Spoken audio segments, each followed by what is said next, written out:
Hi, this is Francis from Easel. Today I'm going to be talking through a feature in Easel that allows you to repeat carves. And essentially what this does is it removes some of the carve setup steps if you're doing the same carve over and over again. And this is really useful if you are doing the same carve over again and you're really just moving the material in and out, sort of like production carving.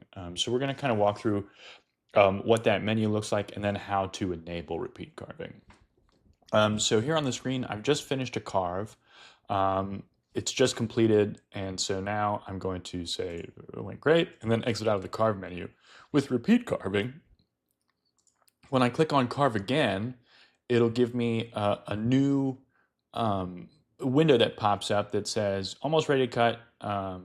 Important, turn off your spindle before changing material, and then make sure your material is securely clamped.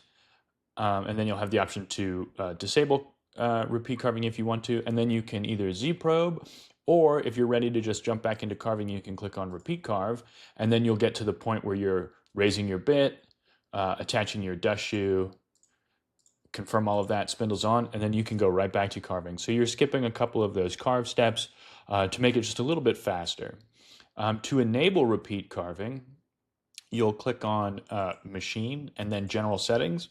And right below here where it says Spindle Control, it'll say Enable Repeat Carving. If you uncheck it, it's not enabled, but if you check it, then it'll be enabled and you can start repeat carving. The repeat carving option won't show up until you've run your first carve. Once you've run and set up your first carve, then when you go to set up your next one, it'll be ready to go.